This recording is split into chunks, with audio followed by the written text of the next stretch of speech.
So guys, today we're talking about dragonflies in 20 different ways that you can attract them to your yard. It's really simple. It's not as hard as you think. Some people will tell you you need a massive pond for dragonflies. It helps to have a larger pond, but I'm going to show you ways you can do it really small, really inexpensive, and it will definitely make a difference in your insects like mosquitoes. One dragonfly can eat 100 mosquitoes. So follow along and I'll give you 20 different ways you can make a habitat that's perfect for dragonflies, and they'll come back year after year and multiply, and you will definitely reduce the amount of mosquitoes you have in your yard.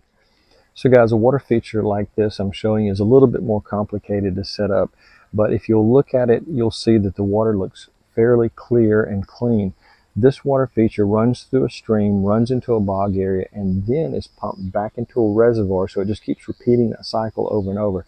The most important thing you can do is to make sure that you have different water depths, because the eggs that are being laid may be laid in a very shallow area, and by the time they're at their final stage, it may be a little bit deeper. So just remember that it's important to have water feature that has different depths within that feature. Now guys, one of the first things I will tell you, you want to make perches throughout your yard. And when I say perches, I'm not talking about anything very large, not something you need for a bird, but something such as these little small stakes you can buy on Amazon. I'll put a link in the description, but you just want to put these about a foot into the ground so they don't get knocked over either easy, and the dragonflies will land on these and it will establish a hunting ground throughout your yard.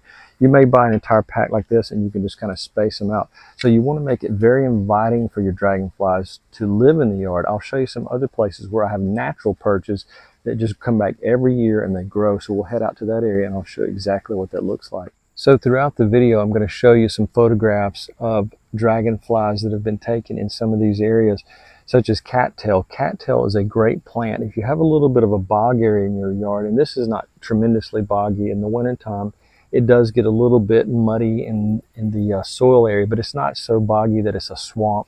But these, I've noticed, will be loaded with dragonflies throughout the summer, perching on top in this open grass area, and they'll fly out and go after mosquitoes. That's usually in the morning or late evening as their normal hunting times. But planting something like a native plant that will grow in your area is a really great thing to do. So if cattails grow in your area, and they almost grow everywhere, that would be really good to plant. And you may have to add a little bit of support and allow maybe some water to collect under them if you have a really dry soil or if you're in an arid environment. So just make sure that you allow them to get plenty of water, because it is a plant that doesn't like to completely dehydrate. Now, if you want to plant something that allows the dragonflies to land and then swoop out into the grass areas to go after the mosquitoes that are out there, something like this ornamental grass is a great thing, because at the end of summer, it starts sending out the shoots like this, and it provides a great place for the dragonfly to light, land, and even during other times of the year, I've seen dragonflies landing on the grass blades. So just remember that something that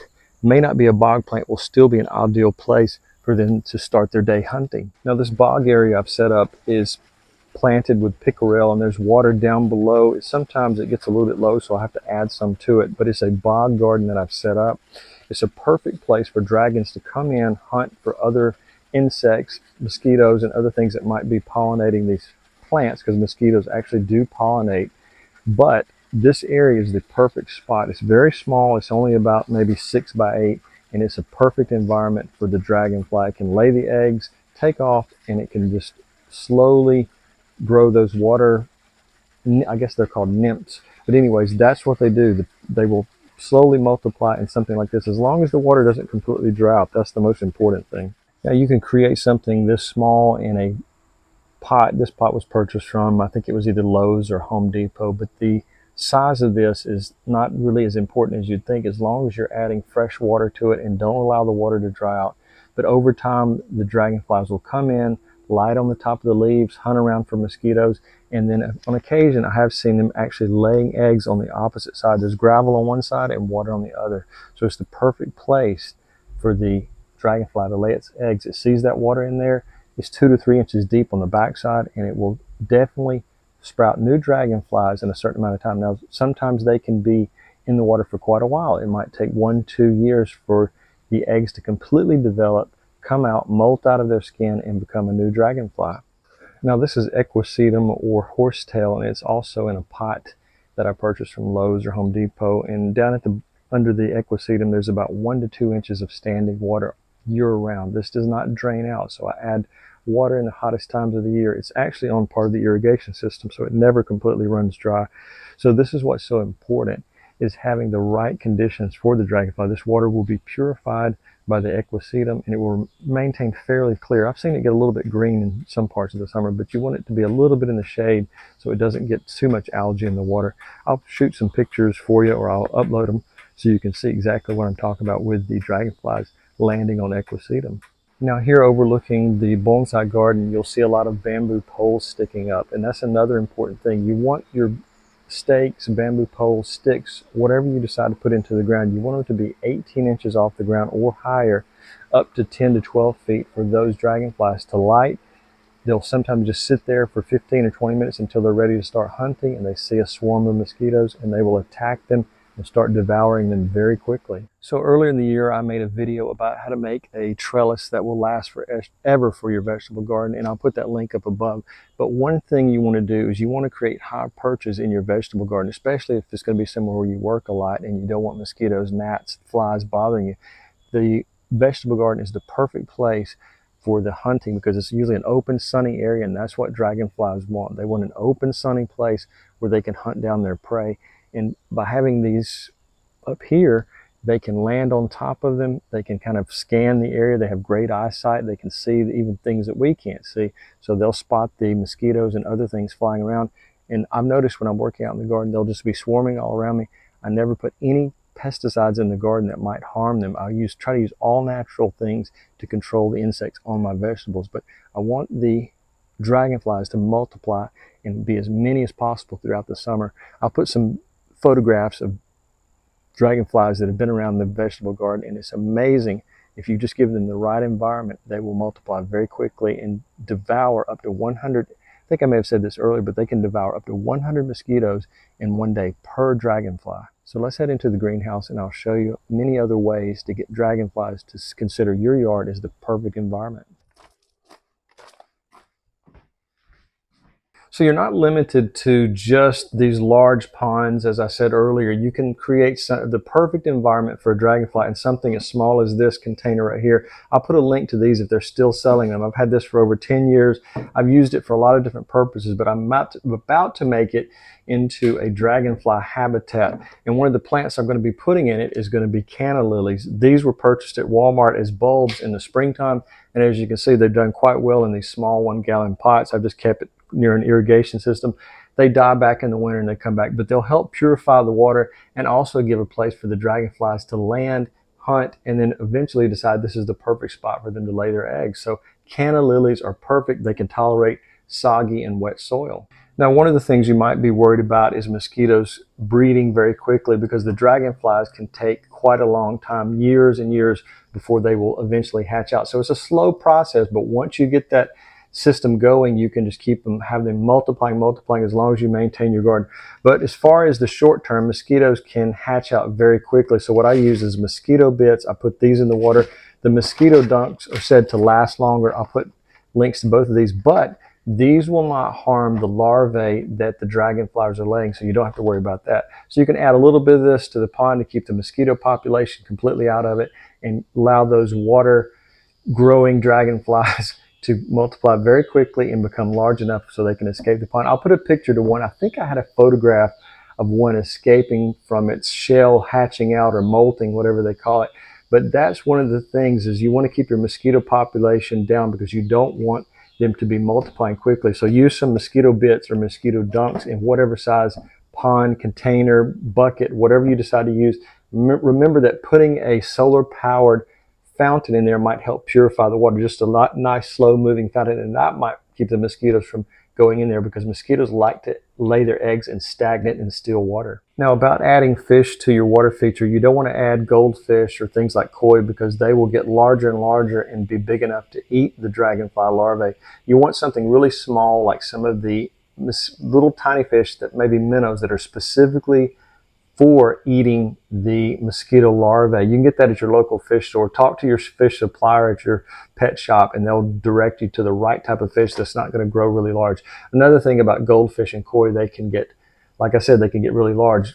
Koi, I have some koi that grew over 2 feet long, and they just get really big. So something like this wouldn't even be possible, but they will grow quickly. So just remember, you want to get the small fish and use them sparingly as to where they won't eat your larvae up, and you'll end up with no dragonflies in your yard. Now, about layering this pond, at the very bottom I'm going to put gravel, and then I'm going to put in some soil, but on top of that I'm going to add some leaf litter under some large trees that has been slowly decomposing over a long period of time. And then I'll add maybe some gravel and sand, but I'll leave some of that leaf litter exposed because I want it to be as a natural environment as possible to make sure that they're able to eat, they can grow, and they don't have to worry about running out of food. So just remember, leaf litter will benefit you greatly in your small water feature. Even if it's the size of a bucket, just grab a handful of it and put it in there next to your aquatic plant. Now, another thing you want to add to it is some driftwood or logs. You may have to anchor it. If it's still very buoyant, you may have to wire it to a rock so it stays partially submerged. And that being partially submerged underwater is for the larvae that's swimming around, and up above is for the dragonflies to come in and have a place to land. So driftwood is a great thing you can add. Also, I'll put a link if I can find some on Amazon, but driftwood, you can get it at any pet store, and it would really be an added benefit to the larva, dragonfly larva, growing in your container. Now, if you live in an area that gets really cold, hard freezes, you're going to want to add a very small water heater. It's usually made for pets to keep their water from freezing in the winter time. I've got one around the greenhouse here somewhere. I take it out of the water. In one of my water features, there's a small fountain next to my house, but I take it out and put it back in depending on the time of year. But they use a very low wattage, sometimes 20, 30, maybe 40 watts, and it keeps the water from freezing. So that really helps your dragonfly larvae that would completely freeze if it froze all the way to the bottom. Now, if it just freezes on the very top, maybe they'll survive with no problem. But I just like that little added bit of protection by putting one of those into the water. I'll put a link to it in the description if you want to do that if you live in an area that gets really cold winters. Now, we just went through a massive drought in our summer, and we've had 3 weeks. Until today, we had not had any rain for, I'd say, about 3 to 3.5 weeks, and it has been extremely hot. And so that's another thing you have to take into account. You want to make sure that you have some continuous water coming into the pond for evaporation. What I have is I have a rainbird system, and I have micro irrigation set up inside the pond, so it puts about 1 to 2 minutes of water in there every day. It doesn't use a lot of water, but it just keeps it from drying out, because once it dries out, those larvae will probably die really quickly. Now, if you don't have an irrigation system already, you can buy something like this that hooks up to your hose pipe, your outlet. And these are not that expensive, and I'll put a link to one down below, but you can have this in the summertime when you have a lot of evaporation going on, where you can set it up and you don't have to worry about your water feature drying out and all of your dragonflies dying. Now, if you would rather create a bog area in your yard, that's not that complicated to do. This is a pond liner I picked up from Lowe's, and they sell these on Amazon as well. All these things I'm talking about, I'm going to put in the description below, but this is about 12 by 12, and it will last for years and years. You can dig out an area in your yard that you want to create a bog feature, and you can plant things like the canna lily, the horsetail I showed you, and that will grow very quickly and do very well if you make it about 1 foot to 1.5 foot deep, and just make sure that it doesn't run out of water, as we talked about before. If you have the energy and you can dig it 3 feet deep and kind of layer in different layers of sand and gravel and soil, that will probably not dry out through the entire summer. I think the pickerel is one of my favorite plants, and that's why I'm planning on ordering some more. It multiplies so quickly, grows so well, and it's just an amazing plant for a bog garden. Now, not to put too fine of a point on it, but you do need to make sure that you have those perching stakes, whether you have a plant like this. And like I said, these will die back in the winter and return the next year. So maybe something more permanent like the green plant stakes I showed you earlier, or you can find some small bamboo stakes about 3 to 4 foot at your local hardware store, Lowe's, Home Depot, Ace Hardware. And those work really good as year-round perching stakes, because this will not be fully grown till maybe middle way through the summer. So you want those dragonflies to really feel at home by doing that. If you've ever been fishing before, you notice that dragonflies will often land on the end of your fishing rod. That's a very common thing to happen, because that's where they feel really comfortable. So I know I mentioned that earlier in the video, but I just want to make sure that whatever size bog garden, container garden, water feature, whatever you're putting together, make sure you put those perching stakes in there. That is an extremely important component of the entire system. Now, I was showing you different bog plants you could use in your water feature, but one thing you want to make sure you do is you pick plants that will put out flowers. This put out a beautiful flower early in the year, But as I said earlier, the pickerel just constantly produce bright purple flowers, but the Equisetum or the horsetail do nothing. They just more of a perching thing. So you want to make sure that whatever you're planting, it will bloom and draw in those insects that the dragonflies will feed off of. Believe it or not, mosquitoes do pollinate flowers. It's just when they're breeding, they need a certain component of human blood, and so the female comes and bites you so they can get that, so they can lay the eggs, so they can reproduce. But just remember, flowers will draw those pollinators in, and also the dragonflies when they go hunting. Now, if you live in an area close to the beach, or you often get a lot of wind gusts during storms, dragonflies are very strong flyers, but you might want to put up a windbreak around your water feature, not right next to it, but maybe several feet away, so it can slow down the wind and allow those dragonflies a place to reproduce in that pond. So I found that one of the best things for me for creating windbreaks is a plant called sweet olive, and it smells really great. It grows well in shade or sun. It can tolerate both in my area, but it really kind of slows down the wind around it, and it creates an incredibly good smelling flower. Now, there's so many different plants. Depending on what area you live in, you'll just be able to pick whatever works best for you, but you just want to have that windbreak in place so it can slow down the breezes and allow that perfect environment for your dragonflies. Now, wherever you put your water feature, I know that there's been a trend lately about people putting out synthetic mulches, and I would advise against doing that, because the plastic mulches are not the ideal place for this type of insect. You want to use an organic mulch, something that has never been treated with any pesticide, and that's another important feature. You don't want any pesticides because they will succumb to it. So I try to use as many natural things in my vegetable garden that won't harm them. But again, the mulch, just an ordinary shredded pine bark or anything like that, whatever you have in your area, put it around your water feature and around the plants, and that will really help by keeping a lot more moisture in them.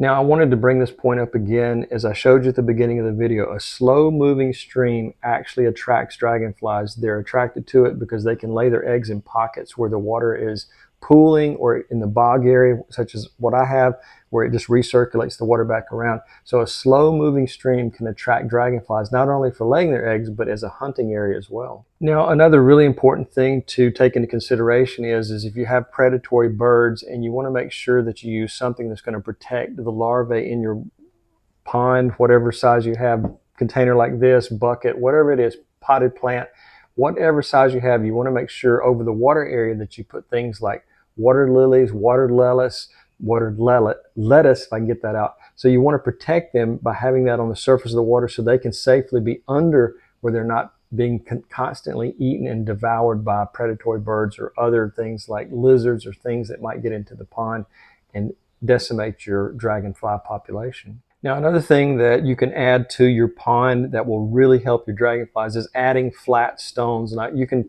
purchase them at your local hardware, Lowe's, Ace, whatever it is, Home Depot, but use 2 or 3 of the stepping stones around the outside of your pond, and that will allow them a place to land light and decide whether or not they want to lay eggs in it. So those rocks heat up in the sunlight, and it provides the perfect environment, especially in the cooler times of the year, that dragonflies want to have a safe place to light land and to consider where they're going to lay their eggs. Now, a note on the perfect hunting ground for dragonflies is a large open area. If you have a spot in your yard that you're thinking about planting trees along with your water feature, you want to try to avoid doing that, because you want to leave an open area where they'll have a large area to do hunting.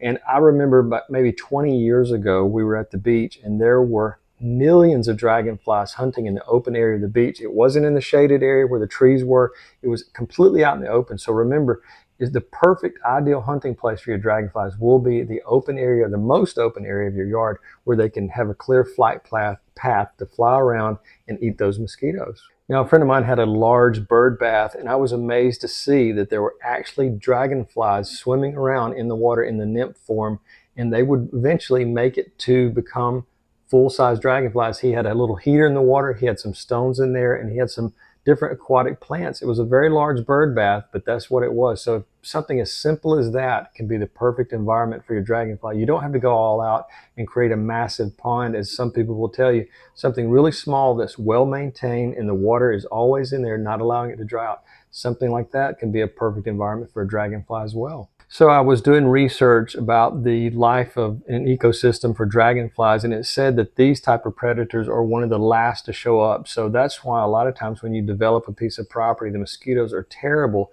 But once you get the dragonflies established, coming into your yard, reproducing, laying eggs, and going through this life cycle over and over, you'll be amazed at how your mosquito population will just plummet down to almost zero. You might have an occasional one fly in because mosquitoes can go a long way.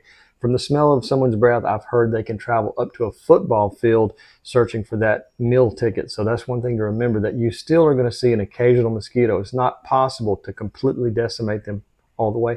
Although I did create a container that you can use to help drop the population. I'll put a link to that up above about how to cut down on your mosquitoes. So guys, one of my earliest memories was me and my dad in our driveway, and a dragonfly landed close to us, and I asked him what it was, and he told me, and I thought for many, many years in my childhood, I thought this is something that could sting you and harm you, but it's not true. Dragonflies are very calm. You can actually pet them gently and they won't fly away if you're slow in your movement. So a dragonfly is not something that can harm you, but it's definitely harmful to mosquitoes. So guys, I want to say thanks so much for watching. If you have any questions about this video or any previous videos, please become a public subscriber first, because that's how I filter all my comments. I get so many comments, it's not possible to answer them all when you're getting hundreds a day. So just publicly subscribe first and then leave your question. I'll answer it as accurately and honestly as possible.